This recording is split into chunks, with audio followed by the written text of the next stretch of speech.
Bonjour les amis, c'est Yannick Le Graal. Donc aujourd'hui, un retour voyance concernant ma dernière vidéo des prédictions pour la France qui court encore jusqu'au 21 février. Donc événement 3, je vous avais parlé d'un homme politique en campagne pour les municipales.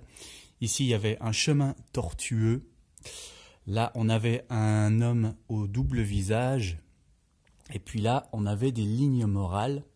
Donc vous vous en doutez, il s'agit bien sûr de l'affaire avec Benjamin Griveaux qui est survenu hier, qui a été un coup de tonnerre dans la campagne des municipales et dans la Macronie.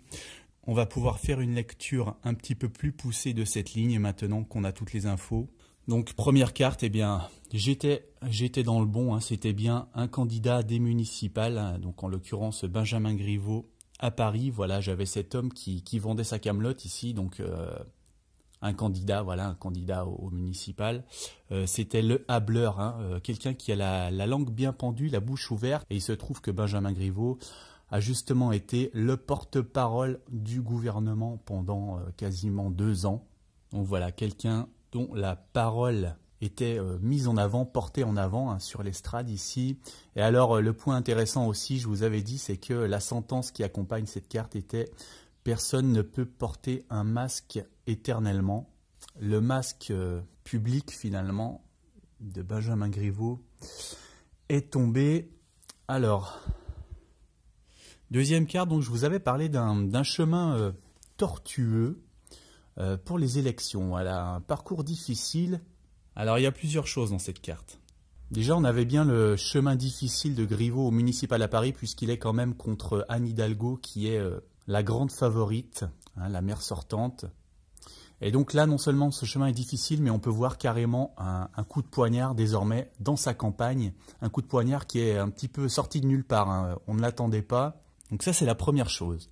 Ensuite, on a une référence à Piotr Pawlenski, je crois que c'est son nom, qui est donc un artiste.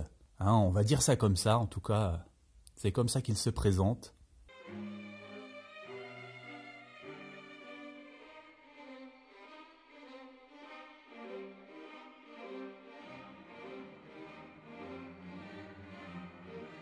Moi, je ne le connaissais pas, et donc dans la petite vidéo que j'ai vue à son propos, eh bien, sa caractéristique, c'était de faire des œuvres en forme de coup d'éclat. Et donc là, avec ce labyrinthe, vous voyez qu'il est taillé, il est ouvragé, donc c'est une œuvre, et là, vous voyez qu'on a la symbolisation d'un coup d'éclat, ici, avec ce grand éclat sur cette épée.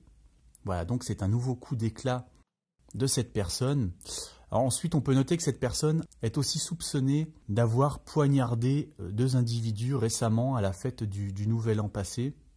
Donc voilà, on a une histoire. Et alors quand même, ce qui a permis de faire chuter Benjamin Griveaux, donc c'est une vidéo donc à nature pornographique. Enfin, je ne sais pas, je n'ai pas visionné, mais d'après ce que j'ai compris, on le voit. On voit sa main en train de se masturber ou quelque chose comme ça.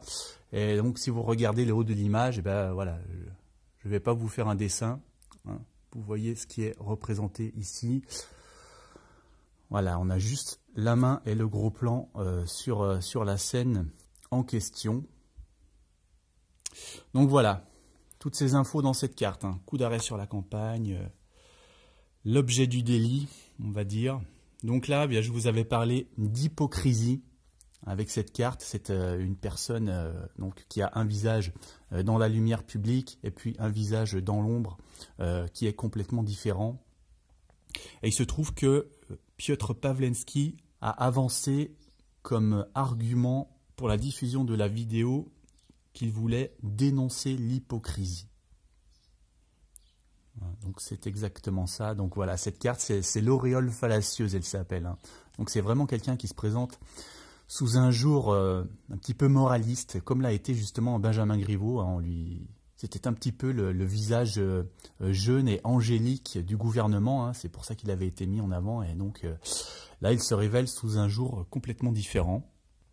Et donc ici, je vous avais parlé de ligne morale. Je ne savais pas si cette barrière de prison, cette limite ici, était concrète ou était métaphorique, je vous avais dit. C'est pour ça que j'avais parlé de ligne morale. Et en fait, elle représente les deux. Ligne morale, bien sûr, c'est c'est à la fois la caractéristique de la vidéo diffusée, c'est le fait de diffuser la vidéo en elle-même qui a été condamnée par quasiment toute la classe politique, mais c'est aussi la prison concrète puisque Piotr Pawlenski a été condamné à 1 an de prison pour avoir incendié la Banque de France notamment, et à présent il encourt également 2 ans de prison pour la diffusion de cette vidéo. Et on peut aussi noter que donc, je vous avais parlé de ligne morale, et ici on parlait donc d'une mise en ligne de vidéos également. Voilà, donc il n'y a aucun doute, hein, c'était bien cet événement d'actualité, le message de cette ligne-là. Voilà, merci, aimez la vidéo, abonnez-vous, soutenez-moi, je vous souhaite une excellente journée, à très bientôt.